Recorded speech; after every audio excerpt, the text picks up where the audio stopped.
तो देखो इन tissues tissues में क्या होता है, PCO2 इज हाई, यानी कि कार्बन डाइऑक्साइड का पार्शियल प्रेशर हाई होता है due to catabolism and PO2 is low. अब ये यहाँ पे क्या बोल रहा है कि टिश्यूज में, यानी कि हमारे टिश्यूज में क्या होता है, कार्बन डाइऑक्साइड का पार्शियल प्रेशर हाई होता है, किसके कारण, कैटाबॉलिज्म के कारण। मैंने बतलाया हुआ था उस वाले में, जब लिविंग वर्ल्ड बतलाए हुए थे तो बताए हुए थे कि हमारी बॉडी के अंदर जो भी प्रोसेस होते हैं, हमारे बॉडी के अंदर जो भी प्रक्रियाएं होती है उसको बोलते हैं मेटाबॉलिज्म। ठीक, और जो मेटाबॉलिज्म होता है वो दो प्रकार का होता है। हमारे शरीर में जितने भी प्रकार की प्रक्रियाएं होती है उसको बोलते हैं मेटाबॉलिज्म। दो टाइप का होता है, एक होता है कैटाबॉलिज्म और एक होता है एनाबॉलिज्म। कैटाबॉलिज्म मतलब जुड़ना या टूटना, एनाबॉलिज्म मतलब टूटना। तो यहाँ पे क्या बोल रहा है कि टिश्यूज में कार्बन डाइऑक्साइड का पार्शियल प्रेशर हाई होता है कैटाबॉलिज्म के कारण, और ऑक्सीजन का पार्शियल प्रेशर लो होता है। ये चीज याद रखना कि टिश्यूज में क्या होता है, कार्बन डाइऑक्साइड का पार्शियल प्रेशर ज्यादा होता है और ऑक्सीजन का पार्शियल प्रेशर कम होता है, क्योंकि हमारे टिश्यूज में ज्यादा अमाउंट में क्या है वहां पे, मैंने याद करो मैंने बताया हुआ था कि ऑक्सीजन ब्रीदिंग का जो प्रोसेस होता है, ब्रीदिंग का प्रोसेस किस प्रोसेस के दौरान होता है, डिफ्यूजन। ठीक है, याद करो मैंने जब पढ़ा हुआ था ट्रांसपोर्ट, तो एक मैंने पढ़ाया था एक्टिव ट्रांसपोर्ट और दूसरा मैंने पढ़ाया था पैसिव ट्रांसपोर्ट। तो यदि एक्टिव ट्रांसपोर्ट की बात करें उसमें एनर्जी की जरूरत पड़ेगी, लोअर कंसंट्रेशन से हायर कंसंट्रेशन की ओर जाएगा। और वही यदि हम बात करें पैसिव की, तो पैसिव वाले में क्या होता है, हायर कंसंट्रेशन से लोअर कंसंट्रेशन की ओर आता है। ठीक, तो हायर कंसंट्रेशन से लोअर कंसंट्रेशन की ओर आना मतलब यहाँ पे तो ब्रीदिंग वाला जो प्रोसेस है उसमें हम या तो सांस ले छोड़ें, दोनों में ही क्या होता है, यही पैसिव ट्रांसपोर्ट ही होता है, सिंपल डिफ्यूजन ही होता है। तो जब हम सांस लेते हैं उस टाइम क्या होता है, हम सांस ले रहे हैं, हमारे एटमॉस्फेयर में आसपास क्या है, ऑक्सीजन, तो हम ऑक्सीजन ले रहे हैं, यानी कि बाहर में ऑक्सीजन ज्यादा है तो उसका पार्शियल प्रेशर ज्यादा होगा, और अंदर में कार्बन डाइऑक्साइड ज्यादा है हमारे टिश्यूज में, तो कार्बन डाइऑक्साइड का पार्शियल प्रेशर हाई होगा। अब यदि कार्बन डाइऑक्साइड का पार्शियल प्रेशर हाई होगा तो ऑक्सीजन का पार्शियल प्रेशर लो होगा, क्योंकि हम लेंगे ऑक्सीजन तो छोड़ेंगे कार्बन डाइऑक्साइड, यानी कि एक चीज लेंगे तो एक चीज छोड़ेंगे, यानी कि उल्टा वाला प्रोसेस यहाँ पे होगा। तो जब यहाँ पे कार्बन डाइऑक्साइड का पार्शियल प्रेशर ज्यादा होगा, मतलब कि यहाँ पे ऑक्सीजन का पार्शियल प्रेशर कम होगा, इस बात को याद रखो। अब देखो in lungs PCO2 is low. यदि हम बात करें लंग्स की, तो हमारे लंग्स में क्या होता है, हमारे लंग्स में हाई अमाउंट ऑफ ऑक्सीजन होता है, तो वहां पे क्या होगा, O2 का पार्शियल प्रेशर ज्यादा और कार्बन डाइऑक्साइड का पार्शियल प्रेशर कम।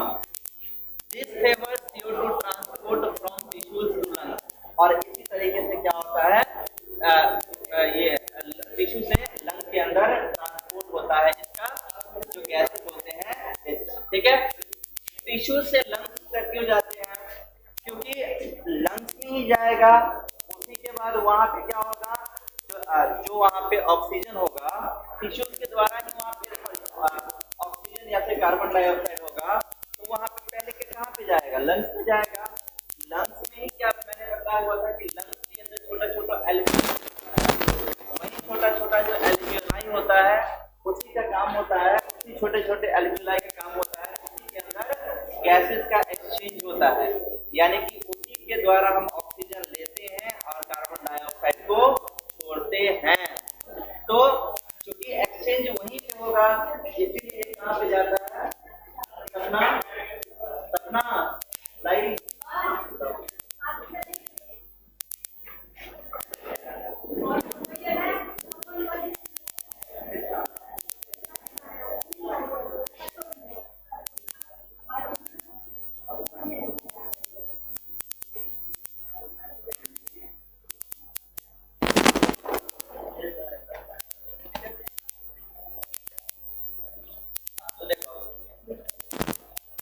यहाँ पे क्या हो रहा है कि CO2 का ट्रांसपोर्ट लंग से टिश्यूज में हो रहा है, क्योंकि टिश्यूज के अंदर ही क्या होता है, एक्सचेंज होता है कार्बन डाइऑक्साइड और ऑक्सीजन का। जैसे वहां पे बतलाए हुए थे कि दो तरीके से O2 का ट्रांसपोर्ट होता है, यानी कि ऑक्सीजन का ट्रांसपोर्ट होता है। यहाँ पे 3 तरीके से उसका ट्रांसपोर्ट होता है। एक तो कार्बनिक एसिड के रूप में, दूसरा कार्बामिनो हीमोग्लोबिन के रूप में, और तीसरा होता है बाइकार्बोनेट के रूप में। तो सबसे पहले देख लो कि कार्बोनिक एसिड के रूप में। कार्बोनिक एसिड के रूप में कैसे होता है, अब ये देखो। In tissues, 7% CO2 dissolved in plasma water to form carbonic acid. Tissues के अंदर क्या होता है, 7% कार्बन डाइऑक्साइड प्लाज्मा में डिसॉल्व हो जाता है। किसके प्लाज्मा में? कल भी मैंने बताया हुआ था, आगे भी ये जब चैप्टर पढ़ाएंगे तो वहां भी बताएंगे। जो हमारा ब्लड होता है, उस ब्लड में 2 चीजें पाई जाती है, एक होता है प्लाज्मा और दूसरा होता है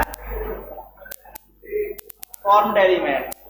प्लाज्मा होता है कितना बताए, 55%, और फॉर्म्ड एलिमेंट होता है 45%। तो वो जो प्लाज्मा है, उस प्लाज्मा में क्या होता है, इन tissues 7% CO2 is dissolved in plasma to form carbonic acid and carried to lungs. अब उस टिश्यूज में क्या होगा, टिश्यूज में क्या होगा कि 7% ऑक्सीजन जो है वो डिसॉल्व हो जाएगा ब्लड के प्लाज्मा में, और वो बना लेगा कार्बोनिक एसिड, और फिर वो लंग्स तक जाएगा, क्योंकि अल्टीमेटली उसको पहुंचना कहां तक है, लंग्स तक। तो कार्बोनिक एसिड देखो 3 माध्यम बताए। जो CO2 का ट्रांसपोर्ट होगा वो 3 तरीके से होगा।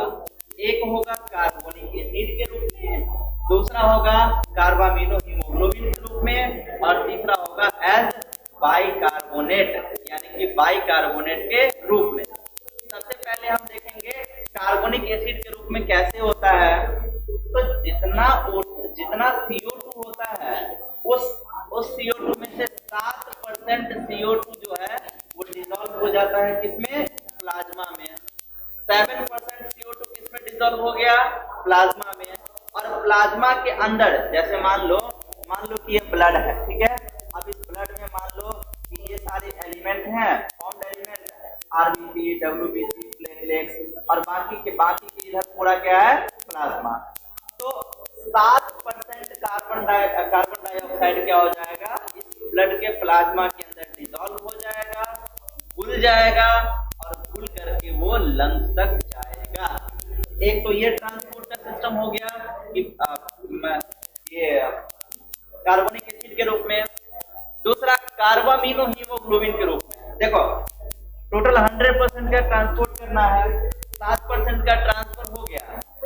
अब क्या होगा कि 20 to 25% टिश्यू 20 to 25% और कार्बन डाइऑक्साइड जो होता है वो हीमोग्लोबिन के साथ बाइंड करता है।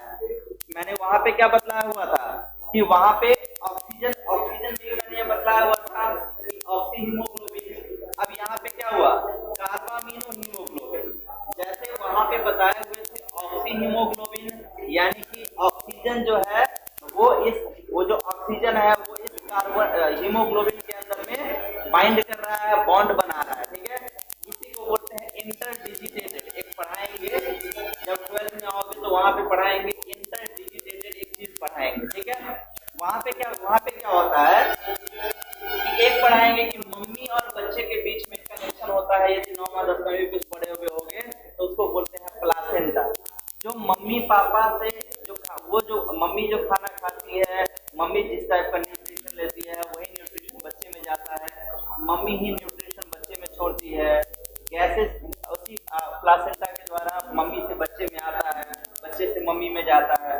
तो वो दोनों क्या बॉन्ड बनाते हैं, ठीक है। वो दोनों बॉन्ड बना करके ऐसा करते हैं। सेम वैसे ही यहाँ पे यदि बात करें कि मैंने बताया कि ऑक्सी हीमोग्लोबिन मतलब ऑक्सीजन जाएगा कहाँ पे, हीमोग्लोबिन के अंदर। तो ये रहा हीमोग्लोबिन, इसके अंदर ऑक्सीजन आ जाएगा, और ये जो हीमोग्लोबिन है ये उस ऑक्सीजन का ट्रांसपोर्ट कर देगा। यहाँ पे बात कर रहे हैं किसके, कार्बन डाइऑक्साइड के ट्रांसफर की। तो जैसे वहां पे ऑक्सीजन का ट्रांसपोर्ट हो रहा था, वैसे ही यहाँ पे क्या होगा, जो हीमोग्लोबिन है, हीमोग्लोबिन बाइंड करेगा किसके साथ, कार्बन डाइऑक्साइड के साथ, और यही हीमोग्लोबिन किसका ट्रांसफर कर देगा, कार्बन डाइऑक्साइड का ट्रांसफर कर देगा। क्योंकि जब टाइप पढ़ाएंगे हम, मैंने बताया ब्लड में दो चीजें होती है, ब्लड प्लाज्मा और फॉर्म्ड एलिमेंट। ब्लड प्लाज्मा होता है 55% और फॉर्म्ड एलिमेंट होता है 45%। फॉर्म्ड एलिमेंट के अंदर तीन चीजें आती है, आरबीसी, डब्ल्यूबीसी और प्लेटलेट। जब आरबीसी जो होता है, वो आरबीसी का कलर रेड होता है हीमोग्लोबिन के कारण, और आरबीसी का काम होता है ऑक्सीजन और कार्बन डाइऑक्साइड का ट्रांसफर करवाना। मेनली आरबीसी ही कर पाता है, डब्ल्यूबीसी और प्लेटलेट का काम अलग होता है। डब्ल्यूबीसी हमारे बॉडी में इम्यून सिस्टम, एंटीबॉडी का निर्माण करता है, जो रोगों से लड़ने की क्षमता रखता है। और दूसरा प्लेटलेट्स, जब खून निकल जाता है तो वहां पे ब्लड क्लॉटिंग, जो खून जो थक्का बन जाता है, खून नहीं निकल पाता है, तो ब्लड क्लॉटिंग में उसकी प्लेटलेट्स उसकी मदद करता है। तो ये कितना, तो ये जो प्लेटलेट है यानी कि जो थ्रोम्बोसाइट है, ये क्या कर रहा है, ब्लड को रोकने में मदद कर रहा है। और दूसरा क्या था, डब्ल्यूबीसी, जो कि हमारे बॉडी में एंटीबॉडी, इम्यून सिस्टम का निर्माण करता है। लेकिन तीसरा जो था आरबीसी, वही ऑक्सीजन और कार्बन डाइऑक्साइड का ट्रांसफर करता है, ट्रांसपोर्ट करता है। और उसमें भी यदि हम बात करें आरबीसी में, तो आरबीसी के अंदर जो हीमोग्लोबिन होता है, मेन ट्रांसपोर्ट कौन करता है, वो हीमोग्लोबिन करता है। ठीक है, जैसे होता है ना कि मान लो कोई बड़ा इंस्टीट्यूट ही हो, जैसे मान लो आकाशी हो, एलन हो, कोई भी बड़ा इंस्टीट्यूट हो, उस बड़े इंस्टीट्यूट में क्या होता है, उस बड़े इंस्टीट्यूट में जितने टीचर होते हैं, वो टीचर वहां पे पढ़ाते हैं। अब वो पढ़ा कौन रहे हैं, वहां के वो टीचर पढ़ा रहे हैं। लेकिन जब स्टूडेंट का नाम आएगा कि कहाँ से पास हुआ था, कौन टीचर पढ़ाएगा, तो क्या नाम लेगा, आकाश और एलन। क्यों, क्योंकि सेम वैसे ही यहाँ पे भी हो रहा है कि आरबीसी के अंदर है हीमोग्लोबिन, तो मेन ट्रांसपोर्ट कर कौन रहा है, हीमोग्लोबिन। लेकिन नाम किसका आएगा, आरबीसी का, वहां पे बदलाएंगे। तो वही यहाँ पे बोल रहा है कार्बामिनो हीमोग्लोबिन के रूप में ट्रांसपोर्ट।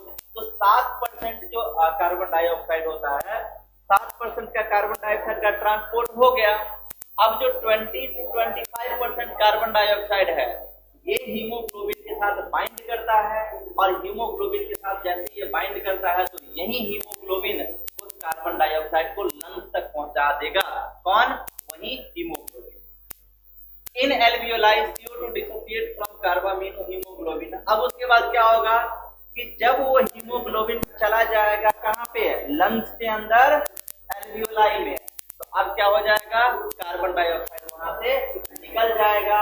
और जैसे ही कार्बन डाइऑक्साइड वहां से निकल जाएगा, तो लंग्स क्या करता है, उसी कार्बन डाइऑक्साइड को हमारे शरीर से बाहर छोड़ देता है। तो वही हम छोड़ते हैं कार्बन डाइऑक्साइड और लेते हैं ऑक्सीजन। अब देखो, दो हो गया। अब तीसरा बाइकार्बोनेट के रूप में कैसे ट्रांसफर होता है। उधर मैंने कितना बताया, 7%, और एक में मैंने बताया कि 20 से 25%। ठीक है, ऑन एन एवरेज मान लो तो कितना हुआ, 23%, यानी कि 23 और 7 कितना हुआ, 30%। बचा कितना ओवरऑल, 70%। अब जो 70% कार्बन डाइऑक्साइड है, उस 70% कार्बन डाइऑक्साइड का ट्रांसफर होता है इसी मेथड के द्वारा, इसी बाइकार्बोनेट के द्वारा। तो देखिए यहाँ पे कैसे, RBC contain an enzyme carbonic anhydrase. जो आरबीसी होता है, आरबीसी के पास एक एंजाइम पाया जाता है जिसका नाम है कार्बोनिक एनहाइड्रेज, जो कि प्लाज्मा के अंदर प्रेजेंट होता है बहुत कम। ठीक, at tissue site it facilitates the following reaction. ये करता क्या है कि देखो, ये यहाँ पे करता क्या है कि जो कार्बन डाइऑक्साइड है, ठीक है, प्लाज्मा, मैंने क्या बताया कि ये प्लाज्मा के अंदर प्रेजेंट है, प्लाज्मा के अंदर वाटर का अमाउंट भी होता है। तो देखो यहाँ पे क्या हुआ कि जो कार्बन डाइऑक्साइड है, कार्बन डाइऑक्साइड मिला किसके साथ, वाटर के साथ। आ रहे हैं। तो कार्बन डाइऑक्साइड किसके साथ मिला? वाटर के साथ। अब ये जो वाटर के साथ मिला किसके प्रेजेंस में? कार्बोनिक एनहाइड्रेस के प्रेजेंस में। तो जब कार्बोनिक एनहाइड्रेस के प्रेजेंस में मिला तो ये बनाया क्या? H2CO3। अब यहाँ पे इसके साथ फिर से कौन मिला? इसके साथ फिर से मिला कार्बोनिक एनहाइड्रेस और इसने बना दिया क्या? बाइकार्बोनेट और हाइड्रोजन आयन। तो यहाँ पे क्या हो रहा है? किसके द्वारा देखो CO2 का ट्रांसफर किसके द्वारा हो रहा है? बाइकार्बोनेट के द्वारा। In alveoli, the above reaction proceeds in opposite direction leading to the formation of CO2 and H2O। ठीक है। अब देखो यहाँ पे मैंने एरो लगाया है इस साइड भी और इस साइड भी, दोनों साइड एरो लगा रहे हैं। इसका मतलब क्या होता है रिएक्शन में, केमिस्ट्री में? यानी कि जैसे मान लो कि यदि मैं लिखता हूँ इस साइड से, मान लो कि मैंने लिखा A और B। जब पढ़ोगे केमिस्ट्री में तो वहां पे पढ़ोगे कि ये A जो होता है ये होता है रिएक्टेंट और ये जो B होता है ये होता है रिजल्टेंट या फिर बोल सकते हो प्रोडक्ट। ठीक है। ये होता है रिएक्टेंट और ये होता है रिजल्टेंट या फिर बोल सकते हैं प्रोडक्ट। तो यदि मैंने ये वाला एरो दिया है, इसका मतलब A से बना क्या? B। लेकिन यहाँ पे B से A नहीं बनेगा। मैंने यदि ऐसा एरो दे दिया मतलब A से B भी बन सकता है और B से A भी बन सकता है। तो वही यहाँ पे लिखा हुआ है कि कार्बन डाइऑक्साइड का वाटर के साथ मिला तो ये बना। अब ये टूट करके ये भी बना सकता है। ठीक है। तो वही यहाँ पे बोल रहा है कि जब वो एल्वियोलाई में पहुंच जाएगा तो ये जो ऊपर वाला रिएक्शन है ये अपोजिट होगा, यानी कि उल्टा होगा। जब ये देखो अभी क्या है, अभी कहाँ पे है? अभी है टिश्यू में। ठीक है। स्टार्टिंग में है टिश्यू में। अब टिश्यू में जो है तो ये कार्बन डाइऑक्साइड प्लाज्मा के इसके साथ मिल गया कार्बोनिक एनहाइड्रेस के प्रेजेंस में। यहाँ पे बना H2CO3, फिर बना कार्बोनिक एनहाइड्रेस, अब बना बाइकार्बोनेट। जब बाइकार्बोनेट बन गया अब क्या होगा? अब इसी के अंदर छुपा हुआ है वो। ठीक है। इसी के अंदर छुपा, बहुत सारे फिल्म देखे होंगे ना। बहुत सारे फिल्म में क्या होता है कि एक जैसे वो है कौन सा है पहला प्यार, ये कौन सा एक फिल्म है, उसमें एक लड़की होती है अमीर घराने की होती है। अब वहां पे क्या होता है, वो लड़की आज तक कभी बाहर नहीं गई होती है, उसको बाहर देखने का मन करता है लेकिन उसको कोई बाहर जाने नहीं देता है। तो वो एक नौकर की मदद से वो जो खाना लाने वाला होता है ट्रॉली टाइप का, उस ट्रॉली के अंदर छुप करके बाहर निकल जाती है और उसके बाद वो किसी ट्रक में बैठ जाती है और सीधा बाहर चली जाती है। तो वहां पे क्या हुआ, वो उस ट्रॉली में के अंदर छुप गई थी। अब सभी को क्या लगा कि वो जो नौकर है वो ले जा रहा है खाना, लेकिन वो तो उसके अंदर छुप के भाग गई थी। सेम वैसे ही कार्बन डाइऑक्साइड देखो यहाँ पे नजर भी नहीं आ रहा है, इसके अंदर छुप गया, इसके अंदर छुप गया। अब जब ये पहुंच गया कहाँ पे, जब ये पहुंच गया लंग्स में, जब ये पहुंच गया लंग्स के अंदर एल्वियोलाई में, अब क्या होगा, अब ये रिएक्शन फिर से उल्टा होगा, ये बनाएगा ये और ये बनाएगा ये, और इसमें जो कार्बन डाइऑक्साइड है वो रिलीज होकर के चला जाएगा कहाँ पे, एल्वियोलाई के अंदर। तो ऐसे ही होता है CO2 का। क्लियर? ये था तुम्हारा ट्रांसपोर्ट सिस्टम वाला। इसके बाद आएगा बीमारी वाला, तो इसको नोट करना है। ट्रांसपोर्ट कल हमारा चैप्टर फिनिश हो जाएगा।